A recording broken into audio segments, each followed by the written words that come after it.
সারা দেশ ও রাজ্যের সঙ্গে বাঁকুড়া জেলা জুড়েও পালিত হচ্ছে ঈদ উল আজহা। ইসলাম ধর্মাবলম্বী মানুষের পবিত্র এই অনুষ্ঠান ঘিরে সোমবার সকাল থেকেই সাজো সাজো রব। বাঁকুড়ার ইন্দাসেও পালিত হয় ঈদ। ইন্দাস পোস্ট অফিস সংলগ্ন ঈদগাহ বটতলায় ঈদের নামাজ পড়েন ইসলাম ধর্মাবলম্বী মানুষরা। নামাজ শেষে একে অপরকে আলিঙ্গন করে তারা ভাগ করে নেন ঈদের খুশি।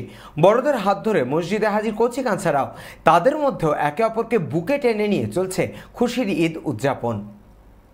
ইসলাম ধর্মাবলম্বীদের সবচেয়ে বড় দুটো ধর্মীয় উৎসবের দ্বিতীয়টি হলো ঈদ। চলতি কথরে এই উৎসবটি কুরবানির ঈদ নামেও পরিচিত।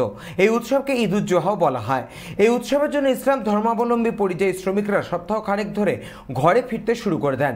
বিশ্বজুড়ে নানা দেশে নানাভাবে পালিত হয় এই দিনটি। সব পরিবার প্রার্থনা করতে দেখা যায় ইসলাম ধর্মাবলম্বীদের।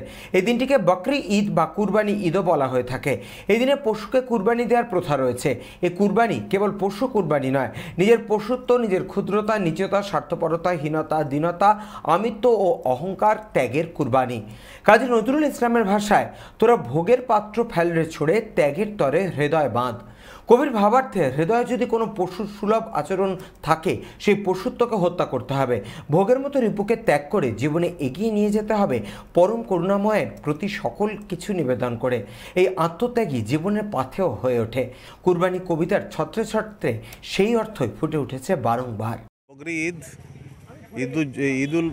ঈদুল আজহার আমাদের সকাল 6:30টার সময় ইন্দাস ঈদগাতে নামাজের মধ্য দিয়ে আমাদের এই পবিত্র আজকের দিনের উৎসবটি শুরুয়াত হলো।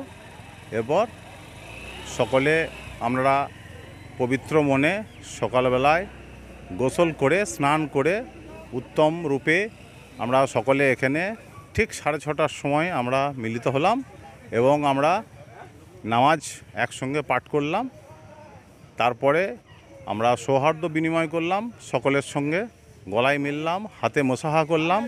তারপরে সবাই আমরা নিজেদের বাড়ি বাড়ি রওনা হচ্ছি। বাকি সারাদিনটা কীভাবে পালন করব? বাকি সারাদিন আমাদের এরপর উৎসব মানেই তো আপনারা জানেন যে খাওয়া দাওয়া, পোশাক আশাক পরা এবং বাড়ির আত্মীয় স্বজন, ছেলে পুলে তাদেরকে নিয়ে একটু আনন্দ উৎসব করা, এই আবার। যে একটা কুরবানির ঈদ পালন হচ্ছে, হ্যাঁ, তো আজকে সবাই আমাদের ঘরে অনুষ্ঠান হবে, বড় রকমের হবে। তো কুরবানির মহফিল আছে আর আছে, তার জন্য আমরা যে ঈদের নামাজ পড়তে এসেছি নামাজ। এখন যে বাড়িতে উৎসব হবে আমাদের, কুরবানি হয় আর হয়, যেরকম আমাদের নিয়ম আছে আর কি করতে হয়। সারাদিনটা কীভাবে পালন করবেন আপনি? সারাদিন ধরুন আজকে আমাদের তো বুঝতেই পারছেন, তো আমাদের মুসলিম বাড়িতে যেগুলো হয় আজকে, তো আজকে আমাদের ওই রকমই হবে, আজকে সারাদিনে হবে। তো দান খয়রাত করতে হয় আমাদের আজকের দিনে, বহু মানুষকে দান খয়রাত আমাদের আজকে নিয়ম, এটা করতেই হবে আজকে আমাদের।